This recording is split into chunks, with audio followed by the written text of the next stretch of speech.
আমরা শিল্পীরা হচ্ছে খুব ইমোশনাল। দেবরের সাথে প্রেম করতে হয়, হাজারের উপরে প্রেম করেছি। চলচ্চিত্রতে আসার পরে এই যে শাকিরা নামটা বললেন, এই নামটা হচ্ছে আমার প্রথম ছবির যে পরিচালক ছিল উনি হচ্ছে আমার নামটা শাকিরা রেখেছে।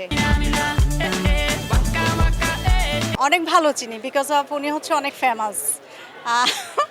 একদিন আমিও ওনার মতো ফেমাস হয়ে যাব, হয়তো বা অতটা হইতে পারবো না, কিছুটা হব। কেমন ফেমাস হতে চান? শাকিরার কোন দিকগুলো আপনার ভালো লাগে এবং কোন দিকগুলো আপনার কাছে আছে বলে মনে করেন? ওনার হচ্ছে সব সাইডগুলোই ভালো লাগে। আর হচ্ছে ওনার এজ মনে হয় এখন 55 হবে। হ্যাঁ, 50-র উপরে 55, তাহলে এখনও ওনাকে কত সুন্দর লাগে, ভালো লাগে, সব কিছু ভালো লাগে। আর হচ্ছে আমিও চাই যে যাই হোক, আমি আরেকটা কথা বলি যে আমি যে চলচ্চিত্রতে আসছি। কিউব হোল্ডিংসের গল্পে সেই রেখাটি আঁকা হয়েছিল আজ থেকে 1 যুগ আগে। নকশাই আমাদের ভাষা। Cube holdings limited.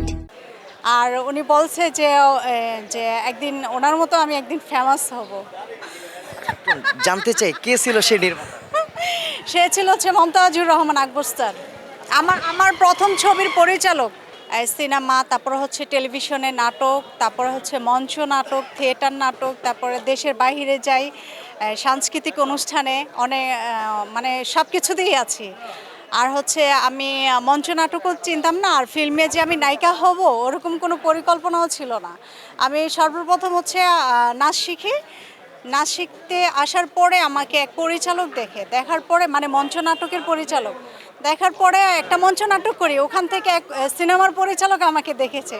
সিনেমার পরিচালক দেখে আমাকে পছন্দ করছে, করার পরে হচ্ছে তারপরে অ্যাক্টিং শিখলাম, নাচটা আরও ভালো করে শিখলাম, পরে হচ্ছে সিনেমার নায়িকা হলাম। আমার হচ্ছে ওরকম কোনো কঠিন কোনো পরিস্থিতি আমাকে সম্মুখীন হতে হয়নি, বিকজ অফ আমার গার্জেন আছে এখানে। আমার গার্জেন হচ্ছে চলচ্চিত্র ভিলেন, যে টাকমাথা ভিলেন, যিনি হচ্ছে শাকিব খানের সব ছবিতেই আছে, জাদু আজাদ নাম। তো উনি আছে দেখে আমার ওই যে অনেক নায়িকারা বলে না যে এটা সেটা অনেক কঠিন পরিস্থিতির উপর দিয়ে যেতে হয় নায়িকা হতে হলে, আমি ওইসব কোনো কিছু জানিও না। আমি হচ্ছে খুব সহজ সরল একটা মেয়ে, আমার জীবনযাপনও খুব সহজ সরল।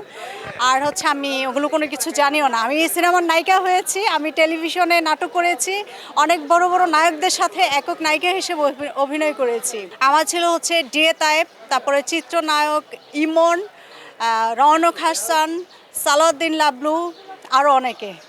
তারপরে আমার সামনে আরেকটা নাটক আসছে, সেই নাটকে হচ্ছে আমি একক নায়িকা হিসেবে অভিনয় করছি। আমার নায়ক থাকবে হচ্ছে মোশাররফ করিম।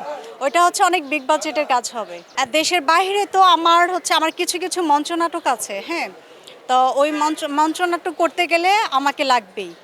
আমার সাথে আরও আমার সিনিয়র আপুরা আছে, তারাও যায়, তাদের মধ্যে আমিও একজন। যেমন কিছু কিছু নাটক আছে, বেদের মেয়ে জ্যোৎস্না, প্রাণ সজনী, সুজন মাঝি, খায়রুন সুন্দরী, এই ধরনের নাটকগুলো হলে আমাকেই নিয়ে যায় পরিচালকরা সবসময়।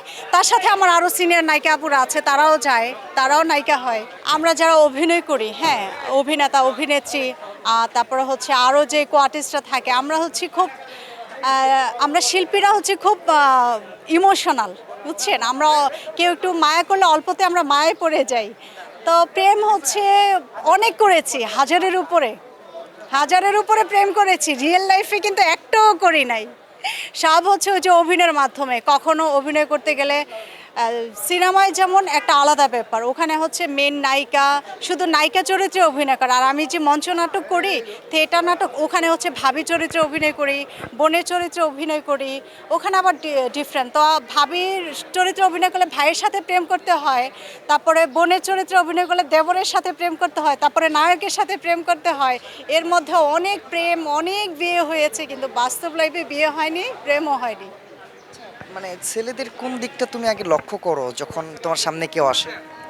ছেলেদের আমার সবচেয়ে ভালো লাগে ছেলেটা হচ্ছে দেখতে সুন্দর না হোক, কিন্তু তাকে পরিপাটি থাকলে সবচেয়ে সুন্দর লাগে। চেহারাই কিন্তু ম্যাটার করে না। আপনি ধরেন একটা ছেলে, কালো ছেলে বা দেখতে